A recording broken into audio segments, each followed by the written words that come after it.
because there's other news. We have draft guidance for non-opioid pain medication that is going out tomorrow. We've taken action on 7-OH and opioid in most vape stores in America. We're calling it out, initiating the scheduling at DEA. We are talking about vape stores, trying to educate parents. We have now issued a number of statements on gas station heroin, and we are finally changing the label on OxyContin, which is long overdue. So with that, I just want to say thank you for the privilege of being a part of this incredible commission. I think this is an incredible day for the medical community in the United States, so thank you. Thank you, Marty. We'll now hear from Jim O'Neill, who is the deputy at the HHS. Thank you. All Americans deserve to be healthy, and we're going to get there. And this commission and this team of agencies is going to help us achieve the goal of making America healthy again. And I'm very grateful to President Trump for giving us that mandate and this commission. Under Secretary Kennedy, HHS supports rigorous science and radical transparency, and we need that everywhere, but nowhere is that more pressing or more valuable than at CDC.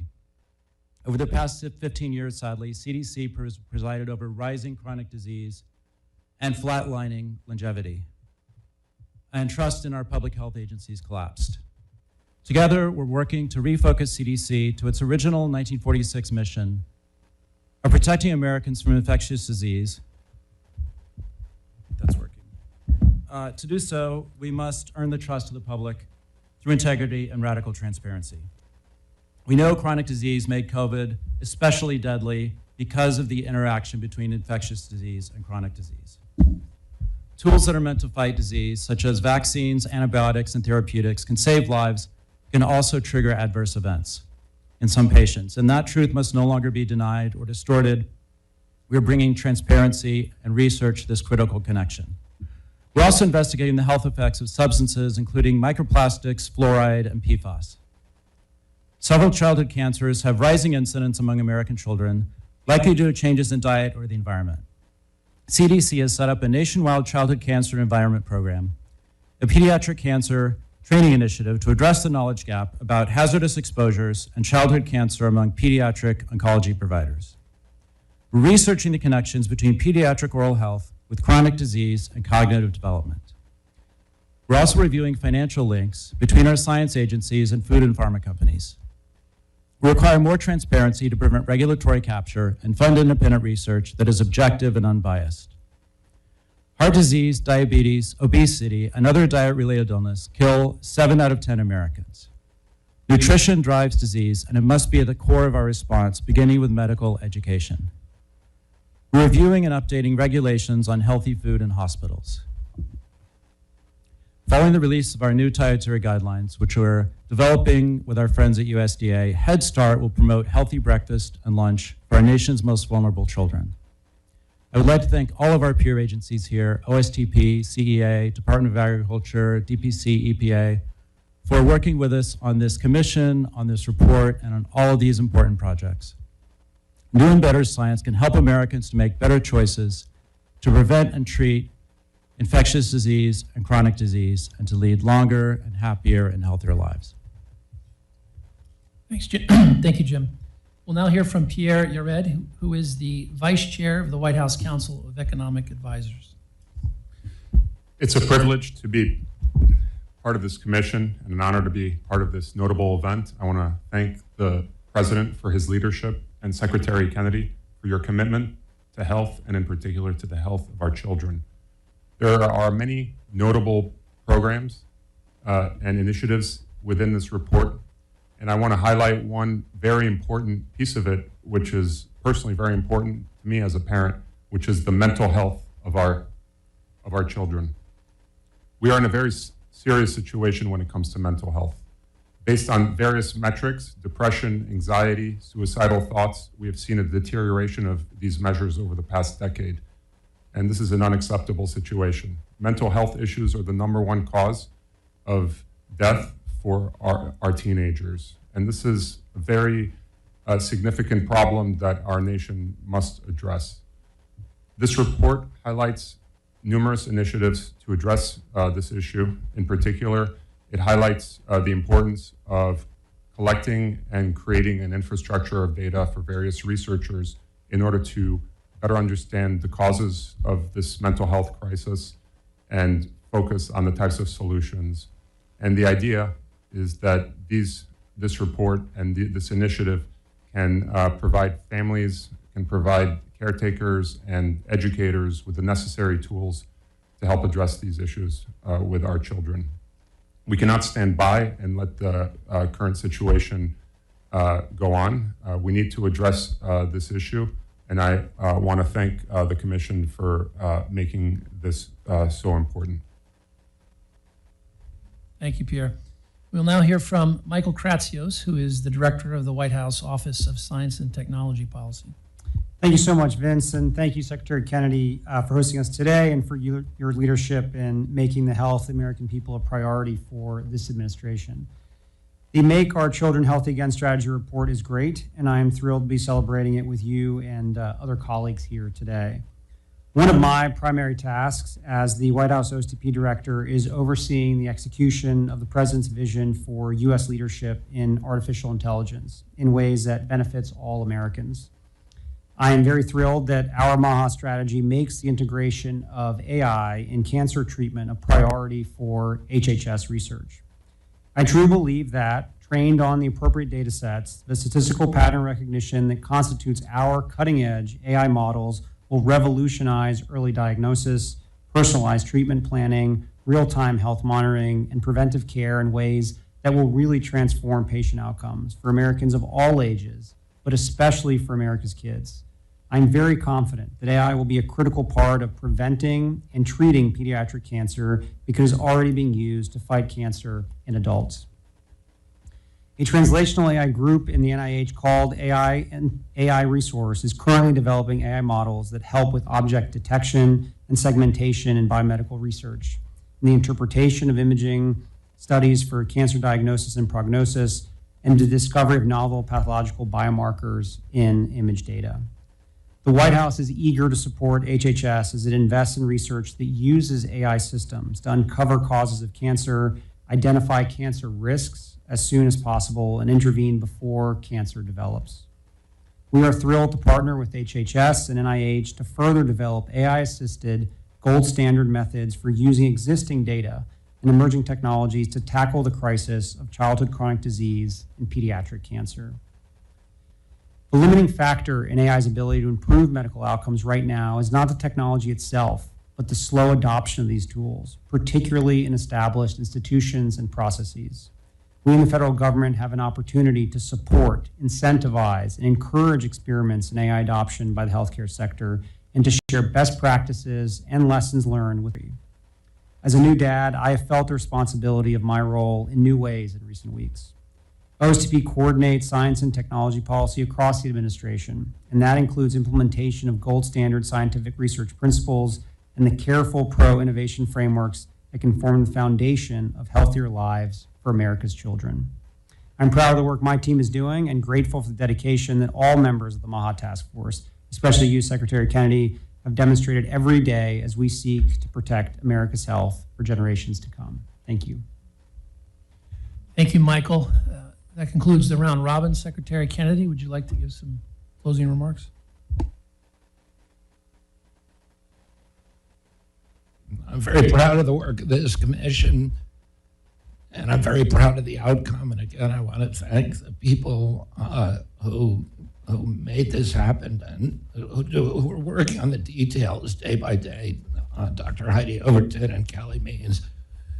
And I look forward to getting to work to make sure that all of this stuff gets implemented as quickly as possible. I'm very, very grateful to President Trump for his support, for his enthusiasm, and for driving us to make these things happen yesterday. So thank you all very much. I think at this time we're going to take some questions. Is that right, Stephanie?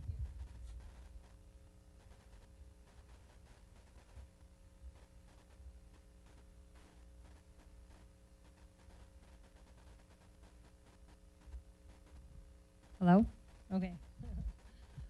So if press can please keep your questions to relevant of what we're talking about today. We'll pass around this mic.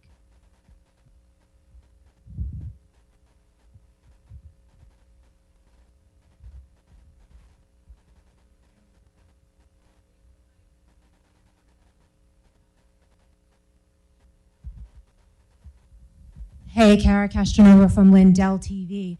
And my question is, are there any educational programs planned for children in schools to educate the next generation on food safety? Because so many kids think that alleged food, food that's marked as healthy is actually healthy when it's not.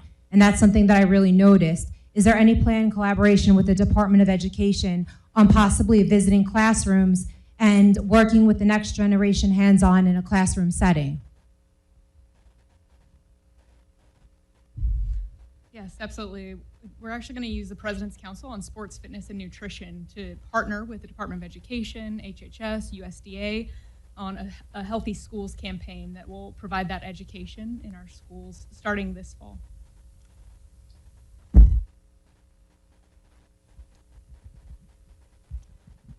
Thank you all for doing this. I appreciate it. My name is Lisa Desjardins from the PBS NewsHour. Also the mom of a 9-year-old, so you have my attention already. 2 questions. One, pesticides has been something that you've mentioned as a concern. You mentioned the 6 pesticide applications that you rejected. I believe that's out of thousands, though. There are some who share that concern, who expected this report to be more critical, to do more specific on pesticides. Can you answer that concern? And the other is a debate over children's health. You mentioned suicides, especially among teenagers. There is a debate over mental health and firearms in this country and the impact on children's health. Was there ever discussion of looking at firearms and the health of our children related to that? So those 2 questions, pesticides and firearms. Thank you.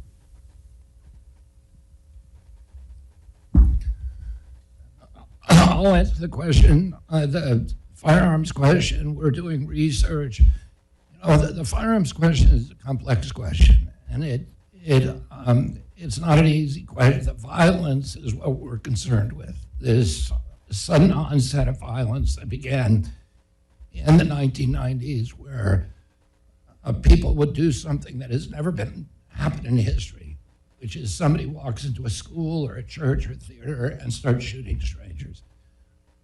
We had lots of guns when we were kids. We had comparably the same number of guns. Nobody was doing that. We had gun clubs at my school. Kids brought guns to school and were encouraged to do so. And nobody was walking into schools and shooting people. So, and this is not happening in other countries.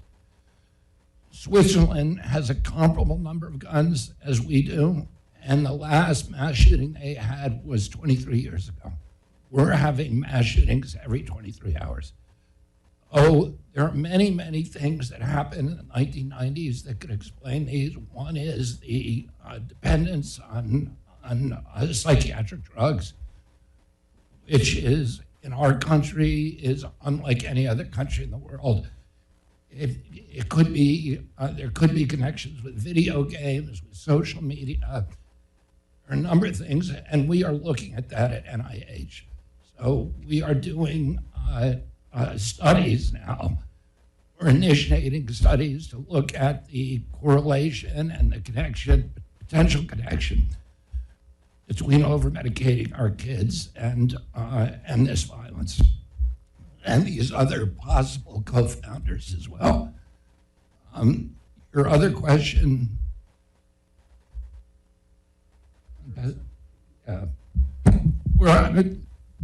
you want to answer later? EPA is committed to using the best available science, and you heard that from a number of our speakers today, the importance of seeking out the gold standard of science.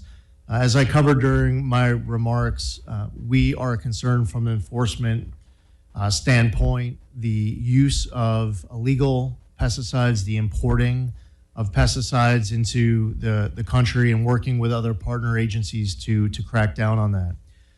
You heard Mr. Kratsios talking about AI, and I'm grateful for his leadership on that front. We're incorporating important IT upgrades and AI upgrades inside the chemical office. We inherited a backlog in January of 14,000 pesticide reviews. That was the backlog. 500 in the new chemical reviews. One of the needs on top of updating the IT is also to add scientists to the chemicals office, which we are doing. We are increasing the bandwidth and capacity inside of that office. I also touched on my remarks with regards to precision agriculture. Just about a week and a half ago, I was at San Diego State University, where they were showing off their first in the nation precision agriculture program, which is now being replicated at universities elsewhere around the country, training up that next generation of farmers. It's very important, not just economically, but also for health, safety, environmental reasons, for these farmers to be able to utilize these new technologies, which are expensive. But the biggest hurdle, the biggest obstacle that is being encountered is just the need for more advocacy and education of the infrastructure that is out there, the innovations that are out there. But again, it's important for us to follow the best available science, to pursue that gold standard science, and that's a commitment that we often met about here. The one other point I would mention too is what I noticed in my conversations with farmers is a strong desire to pursue any opportunity to improve health for our children, to improve access to a healthier food supply. There's a lot of pride in the product that these farmers are producing and supplying to America's families. But the argument that I've heard at farms all across this country is that they proudly consider themselves to play a very key tip of the spear role in feeding America, to make sure that America is healthy again. So I think this is maybe more personal to them than just about anyone else. And that passion clearly came across in the great meetings that Callie Means, Secretary Kennedy, Dr. Heidi Overton have had over the course of the last couple of months on this topic, and so many others that are related to it. Can I add to that on pesticides? 3 things. First, that the EPA is arguably the most rigorous, the most data-backed, the most scientifically deep review process in the world. And to approve any product that is used by our farmers, it will have gone through years upon years upon years of research. That's the first thing. The second thing is it a perfect process? Arguably, there is no perfect process, but it is a strong process that our farmers stand by. And a crop protection tool, such as pesticides, is absolutely essential for America not to compromise our food supply system at this point. That's the second thing. The third thing, and already mentioned though, is with new technology, it is incredible with the deployment of AI across this great nation and specific to agriculture. You can send a drone across a field of corn, and that drone can tell you down to a stalk of corn where a particular bug is that needs to be eradicated. It will completely change the game as we're moving forward on what our crop protection tools look like, on how we continue to produce the safest, most abundant, the best food in the world, and how we do it to ensure that our original workers, the fabric of our country, which is our farmers and is our ranchers, continue to be able to do what they do best, which is to feed and fuel the country. Thanks. To the reporter who asked the question, draw your attention to page 4, advancing critical research. There's a heading, cumulative exposure, which gets at your question and your concerns as a mother of a 9-year-old. And if I could invite Jay or Dr. Marty to just mention this research framework and how important this cumulative exposure investigation is. Yeah, so part of the NIH is the National Institute for Environmental Health Sciences, and it's devoted to specifically the question of how chemical exposures and other exposures are linked to human health. The National Toxicology Program also is also devoted to that, and it's a central part of the MAHA agenda. As Administrator Zeldin said, we're applying gold standard science to get answers. The goal isn't to just willy-nilly say you can't do this or you can't do that, but to get like excellent science devoted to questions about what pesticides are associated with bad outcomes in human health and what aren't. And so that to address these complex policy questions about how to have a food network of this country that supports the health of the country while allowing farmers to still remain the most important productive force in the world for nutrition.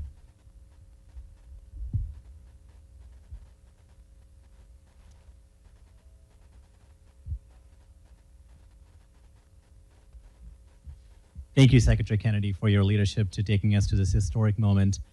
My name is Patrick Carriel. I'm with the MAHA Institute. I have a question. In the report, it talks about the build of the Administration for Healthy America as a way to unify prevention-focused programs across HHS. I was curious if you can share a little bit about the timelines and also how would you view the success of that overall program?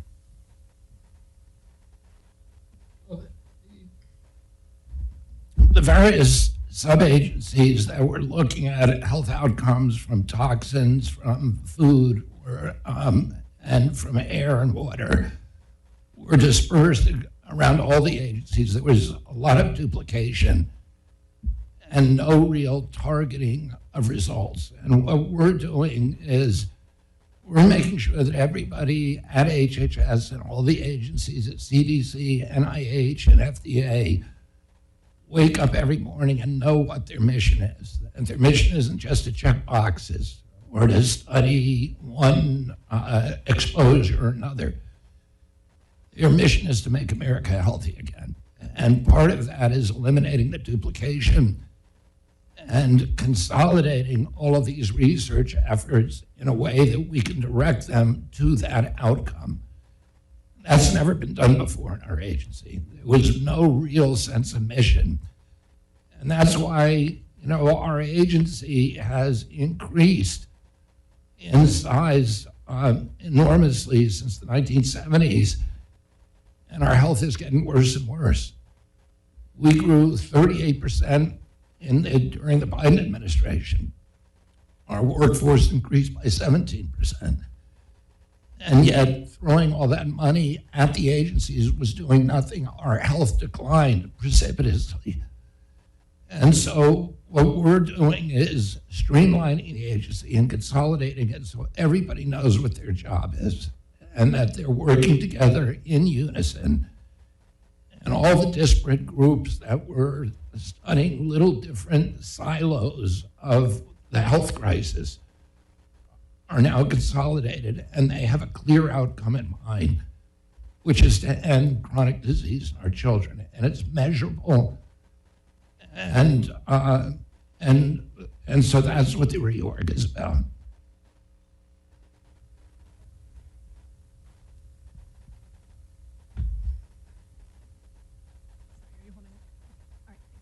Hi, thank you so much for hosting this. Amanda Seitz with the Associated Press. Secretary Kennedy, the report lays out some changes for vaccine injuries and how those will be investigated.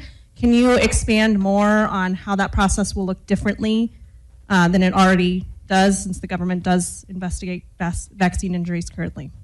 Yeah, I mean, there has been no investigation of vaccine injuries in the past. The knee-jerk reflexive reaction to by the agencies toward people who said that they had vaccine injuries or to doctors who said my patient was injured was denial that this isn't happening. And every medication has side effects and they cause injuries that are rare. The people who are injured deserve the same kind of care and consideration that we give to anybody who's injured in this country. And, we have thousands of reports to VAERS, the Vaccine Adverse Event Reporting System, of people who say that they got a vaccine injury. One of the things we've learned in our investigation is that about 80% of the people who contact the vaccine adverse event reporting system, because they've made it so difficult to register to report a vaccine injury, that they give up before the vaccine injury, before reporting it. Doctors are discouraged from reporting it. They're not compensated. It takes them about 30 minutes on average to report an injury, and they're not compensated for it. And they also have disincentives from reporting it. We're changing the system. We're going to make sure that there's a system. Right now, the CDC's own study of their only surveillance system, their study of it in 2010 found that it collected fewer than 1% of vaccine injuries. It's collected over 99% of vaccine injuries go unreported. And CDC actually developed a machine counting system in 2010 that was collecting 90 or 95% of vaccine injuries, but they shelved it. And they kept this old system that everybody has recognized has been broken for 50 years. It's never worked. And because vaccines are the only medication or medical product that is exempt from pre-licensing safety testing, it's very important to have a post-licensing surveillance system where you're going to see the vaccine injuries. Under the current system, most of those vaccine injuries will remain invisible, and we will not be able to understand the risk profile of those products and do something about it. None of the people who reported injuries are ever followed up with. We're going to start following up and find out what kind of genetic vulnerabilities, what kind of other vulnerabilities they have. We are recasting the entire program so that vaccine injuries will be reported. They will be studied, and that individuals who suffer them will not be denied or marginalized or vilified or gaslighted. They will be welcome, and we will learn everything that we can about them so that we can improve the safety of these products.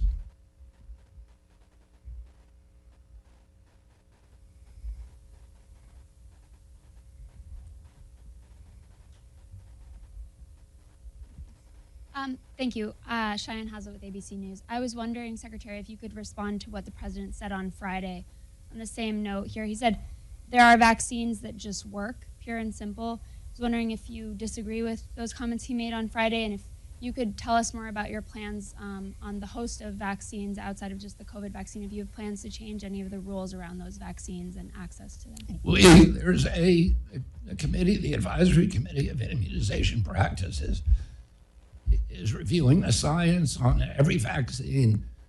They're reviewing the reports in the vaccine adverse event reporting system and in the scientific literature. And they will be reviewing vaccine recommendations. So, that is something, there's a panel of experts.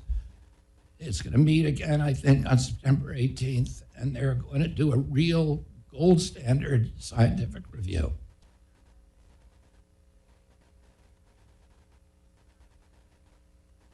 Do I agree with it?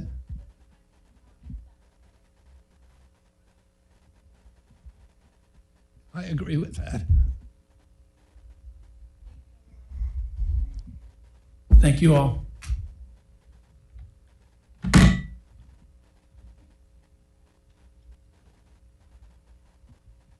Thank you, Brock.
of corn, and that drone can tell you down to a stalk of corn where a particular bug is that needs to be eradicated.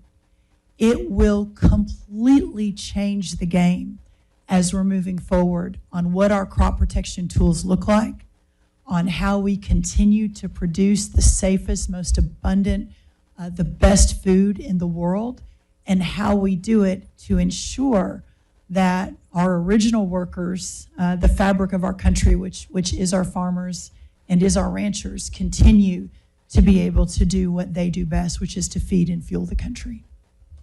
Thanks. To the reporter who asked the question, draw your attention to page 4, advancing critical research. There's a heading, cumulative exposure, which gets at your question and your concerns as a mother of a 9-year-old. And if I could invite Jay or Dr. Marty to just mention this research framework and how important this cumulative exposure investigation is. Yeah, so part of the NIH is the National Institute for Environmental Health Sciences, and it's devoted to specifically the question of how chemical exposures and other exposures are linked to human health. The National Toxicology Program also is also devoted to that, and it's a central part of the MAHA agenda. As Secretary, as Administrator Zeldin said, we're applying gold standard science to get answers. The goal isn't to just willy-nilly say you can't do this or you can't do that, but to get like excellent science devoted to questions about what pesticides are associated with bad outcomes in human health and what aren't, and so that to address these complex policy questions about how to have a food network of this country that supports the health of the country while allowing farmers to still remain the most important productive force in the world for nutrition.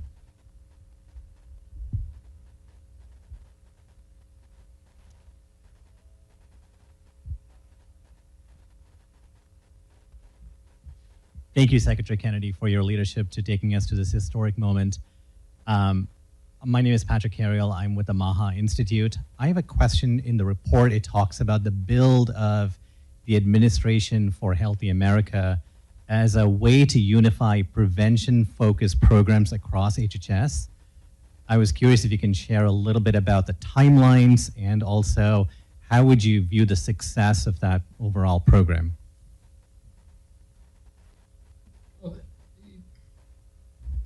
The various sub-agencies that were looking at health outcomes from toxins, from food, and from air and water were dispersed around all the agencies. There was a lot of duplication and no real targeting of results. And what we're doing is we're making sure that everybody at HHS and all the agencies at CDC, NIH, and FDA wake up every morning and know what their mission is. And their mission isn't just to check boxes or to study one exposure or another. Their mission is to make America healthy again. And part of that is eliminating the duplication and consolidating all of these research efforts in a way that we can direct them to that outcome. That's never been done before in our agency. There was no real sense of mission. And that's why, our agency has increased in size enormously since the 1970s, and our health is getting worse and worse. We grew 38% during the Biden administration. Our workforce increased by 17%. And yet, throwing all that money at the agencies was doing nothing. Our health declined precipitously. And so what we're doing is streamlining the agency and consolidating it so everybody knows what the health of our fellow citizens. Secretary Kennedy, I would also like to thank you especially for your courage. Being a truth teller in Washington, D.C. is a very high calling, and you have clearly shown yourself to be a man made for the mission. To our commissioner participants, thank you for your attendance today and welcome. Today is an exciting moment for policymakers, parents, and friends of the movement to make America healthy again as we release our second report. We are thrilled for this day because we share a common desire to build a healthier future for our children and our society. Nothing is more important than the health of our children, and we therefore recognize that we cannot accept the disastrous trends toward increasing childhood obesity, diabetes, neurodevelopmental disorders, and other indicators of poor childhood health. The President has cared about these alarming trends for a long time. In a 2023 campaign policy video, President Trump outlined the scope of childhood chronic disease crisis and demanded to know, quote, what is going on? He committed, if elected, to establishing a presidential commission to take the problem head on and find solutions. The rest is history. It was only a few months later that President Trump and Robert F. Kennedy Jr. joined forces in an electrifying moment in a Phoenix, Arizona arena. It was one of the biggest moments of the campaign. And it wasn't just because Kennedys are charismatic. It was because Robert Kennedy had run a campaign of ideas. And one of the biggest ideas of Bobby Kennedy's campaign was that the country needed change and reform if we were going to protect the health of our children, because the status quo was all too clearly failing our families. On February 13th, 2025, President Trump signed Executive Order 14212, establishing the Make America Healthy Again Commission to address this rising crisis of chronic childhood disease. This commission has produced two reports. The first report was an assessment in May of the scope of the crisis. And today we issue the second report, the Make Our Children Healthy Again strategy. Today's report outlines a bold framework to improve children's health through 128 targeted directives and strategies. This report is the result of a thorough and robust policy process that relied heavily on the input and expertise of families, farmers, doctors, industry leaders, and innovators. Our commission team met with over 120 groups at the White House, engaged MAHA moms directly, and received countless recommendations from industry and advocates that were thoughtfully considered. We also took an unprecedented approach to transparency throughout the entire development of this strategy. This strategy aims to create systemic change to protect and promote children's health through four key pillars. 1, driving innovation through research. 2, policies to realign incentives and systems. 3, increase public awareness and knowledge. And 4th, private sector collaboration. These 4 pillars are designed to address root causes and deliver transformative health outcomes for American children. We will now hear a bit more on how each commission member will play a part in carrying out these strategies into the future. But first, I would like to note that in the interest of the Commission's commitment to transparency, we have invited the press to cover this event today, including through a live stream. And one programming note for the media, President Trump will be taking the first follow-up action on a strategy contained in today's report at an event at the White House later this afternoon at 4:30 p.m. And now I'd like to begin by asking Secretary Kennedy to give opening remarks. Thank you very much, Vince. And you talked about an initial interest by President Trump back in, and I saw a tweet back in June of 2000 that he did that was about specifically about the chronic disease epidemic. And I called my campaign manager, Amaryllis Fox, and I said to her, I could have written that tweet. And it was one of the, I had been campaigning a lot of the issues that President Trump and I were campaigning on were the same. A lot of the ideas that he had about war, about the forever wars, about the importance of restoring jobs in the country and revitalizing the American middle class. These were all my preoccupation. My biggest preoccupation was the chronic disease epidemic. And we are now the sickest country in the world. We announced this week, CDC announced that 76.4% of Americans are suffering a chronic disease. And my uncle was president, it was 11%. In 1950, it was 3%. And we're the sickest country in the world. We have the highest chronic disease burden of any country in the world. And yet we spend more on healthcare than any country in the world. We spend 2 to 3 times what European nations spend. We spend nearly as much in our country for healthcare as all the other nations in the world combined. And yet we have the worst health outcomes.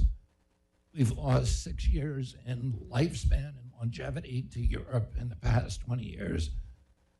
Our kids, our girls are hitting puberty 6 years earlier than historically. Our young men have sperm counts that are half of what they ought to be. They have testosterone levels that are half of what they ought to be. We have diabetes that is now endemic, not just epidemic, it's everywhere. 38% of teens are now diabetic or pre-diabetic. When I was a kid, it was 0. And the autism rates, which the president is particularly concerned with, have dropped from less than 1 in 10,000 in 1970 to 1 in every 31 kids today. So this is a national security issue. 8 out of 10 of our children, of our young men, cannot qualify for military service. It's national security, it's our economy, it's wrecking. This is an existential crisis for our country, and I'm so grateful that I work for a president that is willing to run through walls to stop this and to heal our kids. We have the most business-friendly president probably in history. There's never been a president in my lifetime that is more willing to challenge businesses when they overreach. It was more fearless about challenging entrenched interests in our society.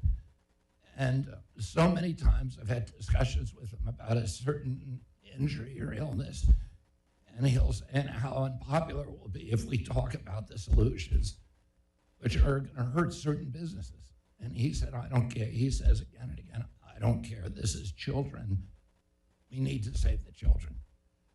Oh, I'm very, very grateful to work for him. I'm grateful that a lot of these 128 recommendations are things that I've been dreaming about my whole life.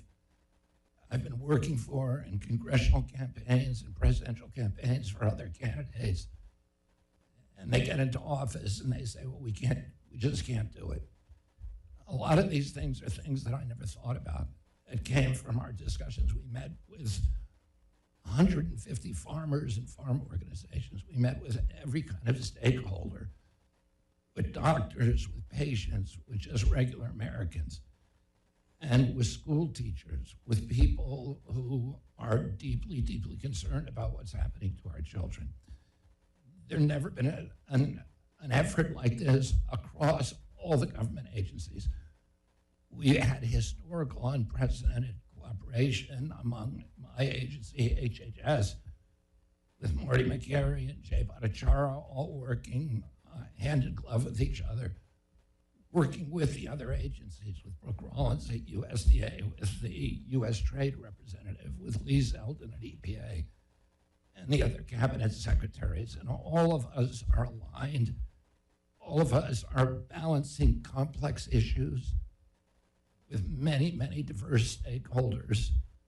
We're looking at economic impacts and health impacts and environmental impacts. And we're trying to make a policy that is going to work. And as I said, we have 128 recommendations. And I'm going to tell you about some of our wins that were accomplished, which are specific items in this report, things that we're going to get done before the end of the year. We have accomplished more already than any health secretary in history. And the accomplishments we're going to have by the end of the year are going to be historic and unprecedented, including removing harmful chemicals from our food, including 9 petroleum-based food dyes. We'll either have removed them or have committed deadlines to remove them. Defining for the first time ultra-processed food, front of package labeling for ultra-processed foods, requiring nutrition and metabolic health courses in medical schools, something that is not happening except in a very limited way today. closing the grass loophole, improving food for our military, our schools, and our hospitals, updating water quality standards, including PFAS, removing Medicaid quality metrics to measure real health improvements through fitness and nutrition, working across the government to provide more assistance to farmers to support soil health, unleash innovation, and remove the barriers that hamper small farms. Reforming SNAP by working with states to remove soda and candy from the program. And I want to thank Brooke for her very, very aggressive work and encouraging states to, which we've gone all across the country talking to governors and legislatures, to encourage states to file SNAP waiver petitions, establishing, again, front-of-pack food labeling for sugars, for sodium, for ultra-processed foods, reforming infant formula standards, and acknowledging it and addressing vaccine injuries. These are bipartisan reforms. Many of them would be unthinkable 2 years ago. We are focusing narrowly on nutrition and metabolic health, food quality, cumulative exposures, gut microbiome, precision agriculture, and mental health. And we're doing all these things with each other cooperatively, and we're doing them very, very quickly. After this event, I'll be going to the Oval Office, make another historic announcement with the president that is part of these recommendations that I think, again, is going to challenge a lot of industries, very, very powerful industries. But the president is fearless. So I want to thank Vince for